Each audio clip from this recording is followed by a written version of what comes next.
बोलते हैं ताल ठोक के कि हमने 12 फीट का रोड बनवा दिया है। अरे यार 12 फीट का रोड होगा मेजर डिस्ट्रिक्ट रोड, जाके देख लो कहीं, तो पढ़ो लिखो समझो उस चीज को। वो बोलते हैं कि हम लोग दिलजले पार्टी, दिलजलों का पार्टी है। दिलजलों का पार्टी आपका? जी हाँ, दिलजलों का पार्टी है। हम लोग वोट कटवा पार्टी है। स्कूल में पढ़ाई छोड़ करके सारा काम हो रहा है। क्या बोल रहा है? पढ़ाई छोड़ करके सारा काम हो रहा है कि डांग गांव के एक प्रसूति महिला को ट्रैक्टर में खटिया बांध कर ले जाया गया। क्यों ले जाया गया? क्योंकि एम्बुलेंस बुलाने पे उस गांव में एम्बुलेंस पहुंच नहीं पाया। अब जो वहां जनप्रतिनिधि हैं वो भी विकास का रथ पे बैठ गए, ड्राइवर बन के वो सोए हुए हैं। अब इलेक्शन का टाइम आया, अब उठेंगे बोलेंगे अरे रे गलती हो गया, इस बार वोट दीजिए, फिर ठीक करेंगे। यही कारण है कि वो लोग पढ़ाते नहीं है। आप देखिए इंजीनियर, डॉक्टर या और किसी बिजनेसमैन का जितना इज्जत है, आज के डेट में टीचर का इतना इज्जत नहीं है। क्यों? क्योंकि सोचता है किसी को कोई जॉब नहीं लगा तो टीचर का हो गया। वोट कटवा पार्टी की बात रही तो हम लोग इतना वोट काटेंगे कि दोनों को गिरा देंगे, दोनों को गिरा देंगे, एकदम गिरा देंगे। लेकिन मेरे हिसाब से पूरे बाराचट्टी में कहीं भी ढंग का रोड नहीं है, कहीं भी डबल लेन नहीं है। मतलब कि मैं उन पे आरोप नहीं लगा रहा हूँ, लेकिन मैं कह रहा हूँ कि वो जीतती हैं दोनों बारी बारी, लेकिन कोई विकास का काम नहीं हो रहा। यहाँ तक कि मैंने सुना है, मैं सिर्फ सुनने की बात कर रहा हूँ कि मतलब जल्दी स्कूल के उद्घाटन तक में नहीं जाती हैं वो। अब हम कहते हैं कि जब पड़ोसी अच्छा होता है तो पड़ोसी का पड़ोसी पे भी इफेक्ट होता है, कुछ ना कुछ देखा देखी भी लोग करते हैं। लेकिन यहाँ पे तो खुद ही वो बोध गया गांव बना हुआ है, तो उसका इफेक्ट क्या यहाँ होगा? नहीं आते हैं। वोट मांगने तो आते होंगे, सिर्फ इलेक्शन के समय, सिर्फ इलेक्शन के समय। जी, सिर्फ इलेक्शन के समय आते हैं, कुछ न कुछ प्रलोभन देकर या कुछ न कुछ झूठे वादे कर वो वोट ले लेते हैं और उसके बाद कभी नहीं दिखाई देते हैं। जितने भी शिक्षक, पहले के शिक्षक लोग कैसे होते थे? जिस एरिया से गुजर रहे हैं तो लोग गुरुजी करके प्रणाम करते थे, इज्जत देते। आज अच्छा टीचर है। नमस्कार, मेरा नाम नीरज सिंह है और आप सभी देख रहे हैं ब्रांड बिहार। अभी मेरे कैमरे पे जो व्यक्ति दिख रहे हैं, ये जन सुराज के बाराचट्टी विधानसभा क्षेत्र के भावी विधायक प्रत्याशी उम्मीदवार हैं। इनका नाम है ऋतुराज समदर्शी जी। ये पेशे से इंजीनियर हैं और ये जन सुराज में इसलिए जुड़े हैं क्योंकि ये बिहार को प्रशांत किशोर जी के साथ मिलकर बदलना चाहते हैं। सबसे पहले मेरे चैनल पे आपका बहुत बहुत स्वागत है। जी धन्यवाद, और आपका भी स्वागत है हमारे एरिया में। आप इतना मेहनत करके आए हैं इस बारिश के मौसम में भी हमारा बाइट लेने के लिए, थैंक यू इसके लिए। सबसे पहला सवाल कि आपने जन सुराज क्यों ज्वाइन किया? सर, जैसे यहाँ के आम जनता जो मैं भी हूँ, आम नागरिक जो मैं भी हूँ, जो सब ग्रसित हैं, वैसे मैं भी ग्रसित हूँ। मैं भी यही देख रहा हूँ कि अपना घर बिल्कुल भी सही नहीं है। इसको सुधरा हुआ बोलना चाहिए था, लेकिन नहीं बोल रहा हूँ क्योंकि उसका मीनिंग दूसरा हो जाता है। सही नहीं है कहने का मतलब कि हम लोग बाहर जाते हैं, दिल्ली मुंबई कहीं भी जाते हैं और फिर वहां जाके बिहारी का हाल देखते हैं। वहाँ बिहारी शब्द को गाली की तरह यूज किया जा रहा है। लोग उसको बहुत हीन भावना से देखते हैं कि बिहारी है और आ गया हमारे क्या। तो ये चीज है। और जब अपने घर आते हैं तो देखते हैं कि क्यों ऐसा है, क्योंकि अपना घर, ये जो भी माननीय प्रतिनिधि विकास के रथ पे सवार हैं सारथी बनकर, वो नहीं सोचते हैं, बिहार के बारे में नहीं सोचते हैं। सब सिर्फ बिहार से राजनीति कर रहे हैं, बिहार में राजनीति नहीं कर रहे हैं, बिहार के लिए राजनीति नहीं कर रहे हैं। अभी जनसुराज हम इसलिए ज्वाइन किए कि एक तो हम लोग ग्रसित हैं, ना यहाँ पढ़ाई में है, ना रोजगार के लिए है, ना बिजनेस में है। आपको लोन नहीं मिलेगा। आप आरबीआई का ये जो सच बात है कि आप कोई बिजनेस स्टार्ट करने के लिए जाइएगा तो आपको लोन नहीं मिलेगा, बहुत कष्ट होगा। जनसुराज हम लोग इसलिए ज्वाइन किए हैं कि एक तो इनका जो स्लोगन है आप वही देखिए, बहुत बढ़िया है, सही लोग सही सोच और सामूहिक प्रयास। सही लोग सही सोच और सामूहिक प्रयास, यानी कि सभी लोगों को प्रयास करना होगा बिहार बदलने के लिए। जी, बिहार को आप देखिए कि आज से 30 साल पहले भी बिहार सबसे निचले पायदान पे था पूरे देश में, और आज भी सबसे निचले पायदान पे। अच्छा, एक सवाल है जी कि बिहार जो निचले पायदान पे है तो जिम्मेवार कौन है? जिम्मेवार दोनों हैं। यहाँ की जनता भी जिम्मेवार है, यहाँ के नागरिक भी जिम्मेवार हैं, और यहाँ के जनप्रतिनिधि भी जिम्मेवार हैं। कैसे बदलेंगे आप लोग बिहार को? लोगों को पहले तो जगाकर कि सही लोग को चुनिए, सही व्यक्ति को चुनिए जो आपके लिए काम करे, ना कि अपने लिए और अपने परिवार के लिए काम करे। जो भी माननीय जनप्रतिनिधि अभी हैं, अगर सुबह उठकर ये सोच लें कि लाखों आंखें मेरे तरफ आशा से देख रही है, तो आधा तो बिहार ऐसे ही सुधर जाएगा। लेकिन ये नहीं होता है। लोग अपना विकास देखते हैं, अपना मतलब का चीज सोचते हैं, अपना फायदा देखते हैं, जनता का नहीं देखते हैं। अभी इलेक्शन का टाइम है, आपको देखिए अगले वाले 1.5 महीने में हर तरह के लोग आपको दिख जाएंगे रोड पे, लेकिन यही जीत जाने के बाद लोग नहीं आते हैं। मैं यहाँ एरिया में घूम रहा हूँ, जहां भी जिस पंचायत में, अभी तो मैं 41 पंचायत है बाराचट्टी में, जिसमें लगभग मैं 20 घूम चुका हूँ। यहाँ पे लोग जनप्रतिनिधि के बारे में यही कहते हैं कि जो भी माननीय जनप्रतिनिधि अभी हैं और इससे पीछे थे, वो लोग नहीं आते हैं एरिया में, नहीं आते हैं। वोट मांगने तो आते होंगे, सिर्फ इलेक्शन के समय, सिर्फ इलेक्शन के समय। जी, सिर्फ इलेक्शन के समय आते हैं, कुछ न कुछ प्रलोभन देकर या कुछ न कुछ झूठे वादे कर वो वोट ले लेते हैं और उसके बाद कभी नहीं दिखाई देते हैं। आप आए होंगे बाराचट्टी में, आपने देखा होगा कि बाराचट्टी मेन बाजार में आपको नी तक पानी है, घुटने तक पानी था, लेकिन कुछ दिन पहले उसको डस्टिंग करा दिया गया। बाराचट्टी मेजर डिस्ट्रिक्ट रोड जो बाराचट्टी से मोहनपुर होते हुए बोधगया जाती है, वो 12 फीट चौड़ा है और उसके लिए यहाँ के जनप्रतिनिधि और उनके प्रतिनिधि बोलते हैं ताल ठोक के कि हमने 12 फीट का रोड बनवा दिया है। अरे यार, 12 फीट का रोड होगा मेजर डिस्ट्रिक्ट रोड?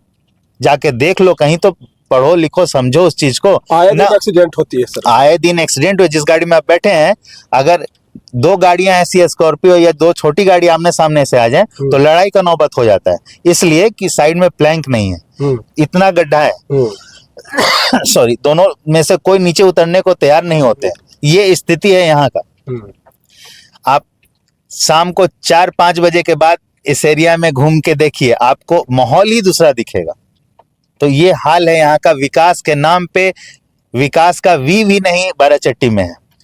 मतलब कि मैं उन पे आरोप नहीं लगा रहा हूँ, लेकिन मैं कह रहा हूँ कि वो जीतती हैं दोनों बारी बारी, लेकिन कोई विकास का काम नहीं हो रहा। यहाँ तक कि मैंने सुना है, मैं सिर्फ सुनने की बात कर रहा हूँ कि मतलब जल्दी स्कूल के उद्घाटन तक में नहीं जाती हैं वो। हाँ, ये हाल है।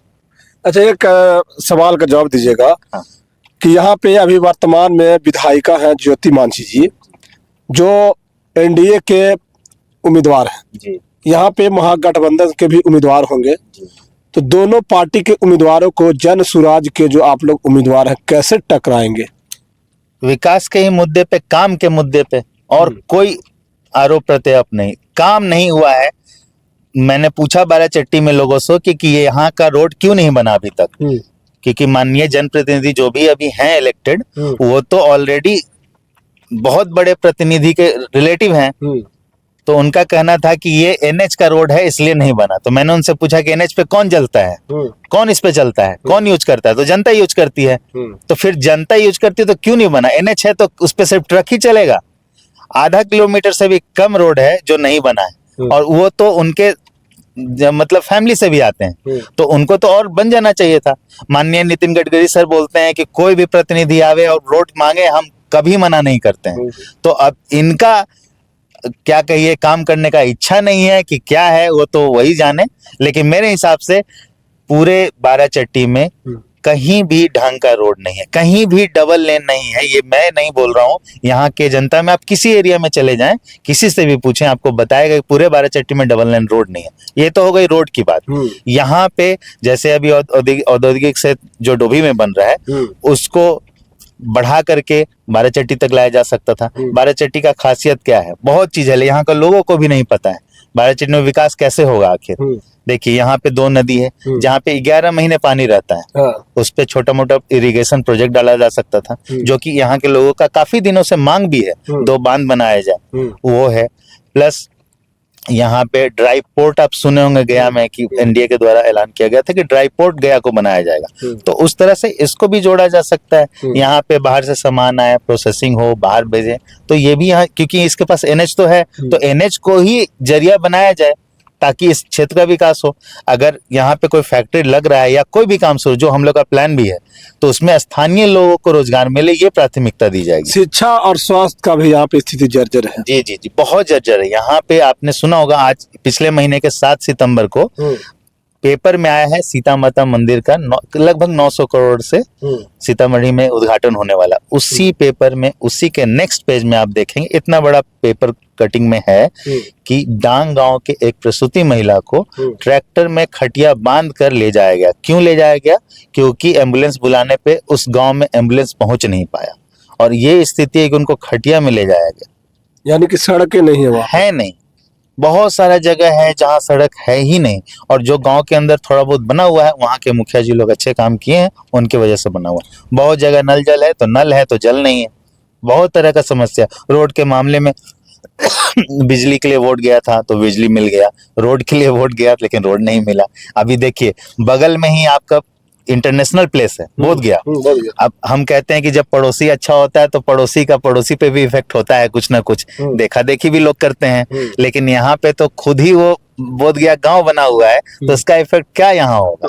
अब जो वहां जनप्रतिनिधि हैं वो भी विकास का रथ पे बैठ गए, ड्राइवर बन के वो सोए हुए हैं। अब इलेक्शन का टाइम आया, अब उठेंगे बोलेंगे अरे रे गलती हो गया इस बार वोट दीजिए फिर ठीक करेंगे।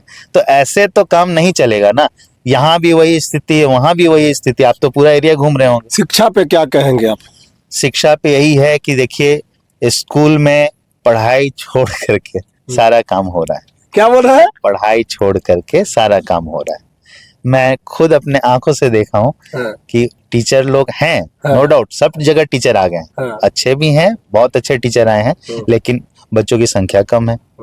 पढ़ाई नहीं होता, खिचड़ी बांटा जाता है, खाना बांटा जाता है और दूसरे कार्यों में टीचर लोग को लगा दिया जाता है, लेकिन उनका सदुपयोग नहीं हो रहा है, क्वालिटी एजुकेशन नहीं हो रहा है। और लोगों का मानसिकता यही है कि सरकारी स्कूल में पढ़ाई नहीं होता। टीचर का नौकरी ज्वाइन करके जीवन गुजार रहे हैं, जीवन जिए और जिस काम के लिए वो नियुक्त हुए हैं वो काम को ईमानदारी से करें। क्यों नहीं करते हैं ईमानदारी से? कभी सोचा कि नहीं जनप्रतिनिधि उनको अगर 45,000 रुपए दिया जा रहा है लगभग, तो 45,000 में आज इस महंगाई के दौर में सिर्फ वो अपना जीवन काट सकते हैं, जी नहीं सकते हैं। और यही कारण है कि वो लोग पढ़ाते नहीं है।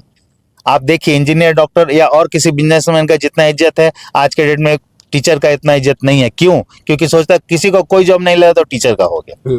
तो ये चीज है, टीचर का सही उनको इज्जत दिया जाए। पूरे टीचर के लिए बोल रहा हूँ, जितने भी शिक्षक, पहले के शिक्षक लोग कैसे होते थे, जिस एरिया से गुजर रहे हैं तो लोग गुरुजी करके प्रणाम करते थे, इज्जत देते। आज अच्छा टीचर है बस शादी हो जाएगी, यही होता है।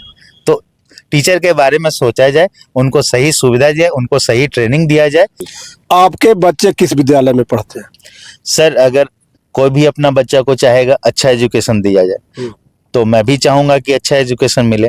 अगर मैं, अभी तो मेरे कोई बच्चे नहीं हैं, लेकिन अगर मैं आ जाता हूं और अगर आप लोग का सहयोग रहा, पूरे जनता का सहयोग रहा, यहाँ के नागरिकों का सहयोग रहा और जनसुराज पे सब लोग भरोसा दिखाते हैं तो हम लोग जितनी जल्दी हो सके इस व्यवस्था को बदलेंगे।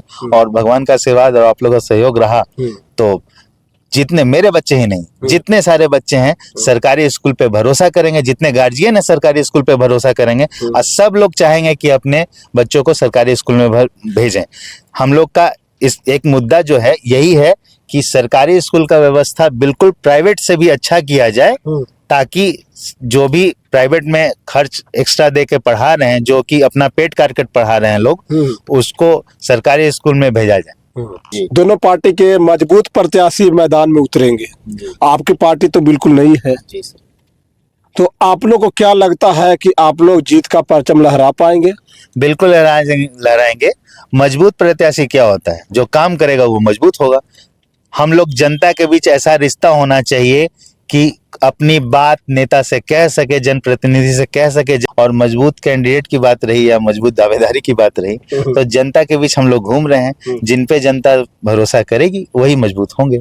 आज के टाइम में देख लीजिए, बड़े बड़े माननीय आ रहे हैं, 1 दिन का प्रोग्राम 2 दिन का प्रोग्राम कर रहे हैं और सब कहीं ना कहीं जनसुराज का कॉपी कर रहे हैं। जनसुराज का कोई ना कोई कॉपी कर रहे हैं, हर मुद्दा कॉपी किया जा रहा है। क्यों किया जा रहा है? क्योंकि अब उन लोग को समझ में आया कि ये सही टाइम है। इस बार अगर हम लोग कॉपी नहीं करेंगे तो प्रशांत किशोर, जनसुराज हम लोगों को पीछे छोड़ देगा। इसी क्या लगता है कि आप लोग सही पार्टियों के पीछे छोड़ करके सरकार बना लेंगे? सर देखिए, बहुत लोग और एक बहुत बड़े व्यक्ति अभी बहुत बड़े पोस्ट पे भी हैं, वो बोलते हैं कि हम लोग दिलजले पार्टी, दिलजलों का पार्टी है। दिलजलों का पार्टी आपका? जी हाँ, दिलजलों का पार्टी है। हम लोग वोट कटवा पार्टी हैं, तो हम तो बहुत अभी छोटे हैं, लेकिन हम उनको बताना चाहते हैं कि हाँ, हम लोग दिलजले हैं, कोई दिक्कत नहीं। दिलजले इसीलिए हैं कि हम लोग ग्रसित हो गए हैं, कोई भी हम लोग को नहीं दिखता है कि हम लोग का प्रॉब्लम दूर कर सकता है, इसलिए हम लोग दिल जल गया है। और इसीलिए प्रशांत सर के साथ हम लोग कंधा मिलाए हैं, उन पे भरोसा है कि हाँ, ये हम लोग को मौका देंगे अपना घर ठीक करने का। वोट कटवा पार्टी की बात रही तो हम लोग इतना वोट काटेंगे कि दोनों को गिरा देंगे, दोनों को गिरा देंगे, एकदम गिरा देंगे, और सरकार में आएंगे और बिहार को बदलेंगे, एकदम बदलेंगे। और इसी, हम लोग कोई नेता बनने नहीं आए हैं, हम लोग काम करने आए हैं। और हमारे बाराचट्टी के नागरिकों से और बिहार के नागरिकों से यही अपील करते हैं कि वोट देने जाएं तो जरूर सोचें कि आप किसको दे रहे हैं, उसका महत्व समझें, और क्यों दे रहे हैं ये ध्यान दें। जिसको दें, योग्य उम्मीदवार को दें वोट, योग्य पार्टी को दें वोट, यही हमारी अपेक्षा रहेगी। चलिए, हमारे साथ जन स्वराज के भावी विधायक प्रत्याशी उम्मीदवार ऋतुराज संदर्शित है, और ये पढ़े लिखे हुए हैं और इंजीनियर हैं और एजुकेशन का महत्व को समझते हैं। और आज जन स्वराज भी शिक्षा को आगे बढ़ाने की बात कर रही है। और ये बात बोले हैं कि किसी महान व्यक्ति ने कहा है कि अगर किसी भी राज्य का या किसी भी देश को पीछे ले जाना है तो उसके शिक्षा व्यवस्था को कमजोर किया जाए। कहीं ना कहीं आज के डेट में हमारे राज्य के शिक्षा व्यवस्था को कमजोर किया गया है, इसीलिए हमारा बिहार पिछड़ा हुआ है। मजदूरों का फैक्ट्री कहा जा रहा है बिहार को। लेकिन आपका वोट इतना कीमती है कि उस वोट से आपके बच्चों का किस्मत और भविष्य दोनों बदला जा सकता है। इसीलिए आप लोग इस बार वोट सोच समझ करके देने का प्रयास कीजिए, बच्चों का चेहरा और बच्चों का भविष्य बदलने का प्रयास कीजिए। तो आप लोग इस वीडियो को ज्यादा से ज्यादा शेयर कीजिएगा। आपका बहुत बहुत धन्यवाद। जी धन्यवाद। सभी दर्शक जितने भी इस वीडियो को देख रहे हैं, आप लोग अपना राय कमेंट बॉक्स में जरूर दें और इस वीडियो को ज्यादा से ज्यादा शेयर कीजिएगा। बहुत बहुत धन्यवाद। जय हिंद।